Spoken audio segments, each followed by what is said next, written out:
Olá pessoal do primeiro ano, aqui é o professor Demilson Pereira Ribeiro. Meu contato aqui no Instagram para vocês, quando precisarem mandar mensagem, o nosso canal de aulas no YouTube, o Gramaticalizando, plano de estudo tutorado nosso. Então vamos continuar aqui o nosso plano de estudo tutorado do primeiro ano, gente. Nós já Bem, na nossa matéria aqui, língua portuguesa, gente, o que nós estamos trabalhando? Na primeira semana nós trabalhamos um conto, fizemos as primeiras atividades. Na segunda semana, nós trabalhamos a segunda parte desse conto, com mais algumas atividades. Agora, nessa terceira semana, nós começaremos o estudo do poema, né?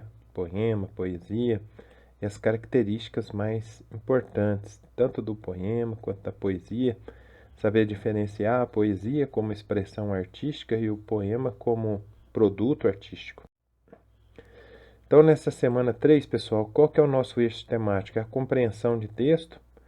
O poema é o nosso tema, o nosso tópico, né, com a textualização do discurso poético. As habilidades que nós vamos trabalhar aqui, gente, relacionar sensações e impressões despertadas pela leitura de poemas, a exploração da dimensão material das palavras. Conteúdos relacionados aqui à leitura e interpretação de texto. A nossa interdisciplinariedade aqui, nós vamos trabalhar com linguagens.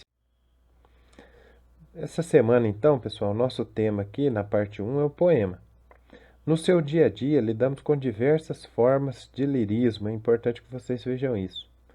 Nesta semana, você vai reconhecer as características formais de um dado poema, analisando as principais ideias defendidas nele. Animados para mais uma leitura? Bom, primeiro uma breve apresentação. O poema, que é a palavra-chave nossa aqui da aula, é um gênero textual que se constrói não apenas com ideias e sentimentos, mas também por emprego do verso e seus recursos musicais, quais sejam a sonoridade, o ritmo das palavras. A função poética da linguagem, que nós trabalhamos no primeiro bimestre, quando nós trabalhamos as 6 funções da linguagem, e das palavras no sentido conotativo, que é o sentido contextual ou figurado. A melodia que caracteriza o verso é resultado de alguns recursos presentes na poesia de todos os tempos. Os mais importantes são a métrica, o ritmo, a rima, a aliteração e a assonância. Vamos começar as nossas atividades aqui, pessoal. Em determinado momento do conto O Menino que Escrevia Versos, a personagem protagonista afirma que isto que faço não é escrever, doutor. Estou sim a viver. Tenho este pedaço de vida. Como podemos perceber, ao escrever, os sujeitos não abordam apenas suas dores, mas compartilham sentimentos, anseios da condição humana. Nesse sentido, um poema ou uma canção podem ter um papel além do estético, que é esse do prazer, da alegria, revelando-se como agentes de emancipação intelectual e estímulo à participação na vida pública, já que permite aos sujeitos acessarem seu espaço de fala. Para refletirmos um pouco mais sobre o assunto, vamos ler um poema de Mel Duarte, escritora, poetisa, slammer e produtora cultural paulista que atua com a literatura desde 2006.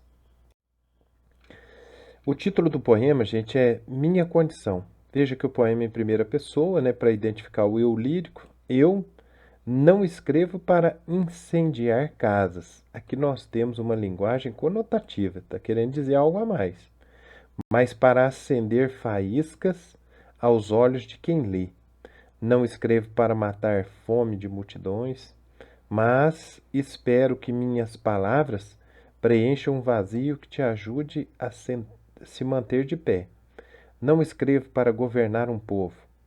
Eu ouço o que ele diz e utilizo minha voz para propagar sua mensagem. Não escrevo para obter a sua aprovação, mas para registrar minha trajetória de tantas mulheres negras, aqui começa a aparecer a temática do racismo, que já foram silenciadas, então as mulheres negras silenciadas. Eu Escrevo para acessar lugares em mim que são invisíveis aos olhos, para expurgar pensamentos que não me deixam dormir. Escrevo, pois cada palavra é um atestado da minha condição poeta. Então veja que ela fala aqui, gente, da condição de escritora. Isso aqui nós já estudamos também, está dentro das funções da linguagem, que é a função metalinguística. Sendo poeta, ainda miúda que sou, escrevo porque a palavra é o que me resta. Num mundo conduzido por falsos profetas, nessa briga de egos e dialética, me apego num sopro de esperança que me permite o papel e a caneta. Escrevo para sobreviver, e sobrevivendo eu luto, escrevo se adoeço, e escrevo se me curo. E você? Para que escreve? Isso aqui é o que nós chamamos de pergunta de retórica, né? Que é saber do leitor o que ele está pensando. E para onde você escorre? Quando esse mar palavra transborda. Trabalhando agora aqui a correção das atividades, pessoal, diz aqui. Agora que você já leu o poema de Mel Duarte, vamos responder as questões? Primeiro, o poema é um gênero textual que constrói não apenas ideias e sentimentos, mas também por meio do emprego do verso, nós falamos, e de seus recursos musicais, a sonoridade, o ritmo das palavras, de palavras com sentido conotativo, que eu disse para vocês que é o sentido figurado. No poema lírico, lido, qual é a temática abordada? Que tipo de relação é entre o eu lírico e o assunto tratado? A nossa resposta, pessoal, tem que caminhar nessa linha. A temática abordada é a superação, a força, a luta, a condição da mulher negra na sociedade. Trata-se de uma mulher negra falando de sua condição para outras mulheres negras. Na letra B, pergunta assim: nos versos, eu não escrevo para incendiar casas, mas para acender faísca aos olhos de quem me lê. Observamos que o eu lírico emprega uma linguagem figurada ou conotativa. Qual o significado de acender faísca que adquire nesse contexto? Que figura de linguagem está presente nesses versos? Bom, o significado aqui talvez seja trazer a ideia de um apego, de um interesse, de alguém se apaixonar, tanto pelo ato de escrever como expressar as suas emoções. Quanto à figura de linguagem expressa aqui nos versos, né, nós podemos identificar aqui a metonímia. Letra C. Podemos dizer que nos versos de Mel Duarte também está presente a linguagem denotativa. A linguagem denotativa é a linguagem de dicionário que nós usamos para descrever. Levante hipóteses sobre essas ocorrências. Para justificar, transcreva os versos em que isso ocorre. Bom, a linguagem denotativa ela é basicamente informativa, ou seja, ela não produz emoção ao leitor, né, naqueles momentos. Então nós podemos ver quando ela diz: mas escrevo para matar a fome de milhões, não escrevo para obter a sua aprovação. Ela está apenas descrevendo ali o seu ofício. A número 2, gente, diz que toda vez que a linguagem é usada para falar dela mesma, ou seja, a poesia fala da poesia, da sua função e do poeta, um filme que trata da arte cinematográfica, uma telenovela cujo assunto seja a vida de um artista, um pintor que desenha a cena em que ele está inserido, dizemos que está presente aqui a função metalinguística. Após a releitura do poema Minha Condição, podemos afirmar que essa função se encontra presente nos versos? Transcreva uma passagem para comprovar a sua resposta. Claro que podemos. Veja a passagem. Escrevo, pois cada palavra é um atestado da minha condição de poeta. E sendo poeta, ainda miúda que sou, escrevo, porque a palavra é o que me resta. Então nós temos aqui uma clara noção do artista da palavra falando sobre o ofício de escritor. 3. Em Não escrevo para governar um povo, eu ouço o que ele diz e utilizo minha voz para propagar sua mensagem. Qual o sentido desses versos no contexto do poema? Afinal, qual o papel da poesia, do eu lírico das pessoas? Bom, aqui a gente pode raciocinar que o sentido dessa seria apenas propagar uma mensagem que a população tem sobre um determinado problema ou aspecto social. E o mais importante, fazer com que cada um se reconheça e apresente a sua própria ideia. Número 4, gente. O eu lírico, no final do poema, ele volta-se para nós nos questionando: e você? Para que escreve? Use o espaço a seguir para responder a essas questões, né?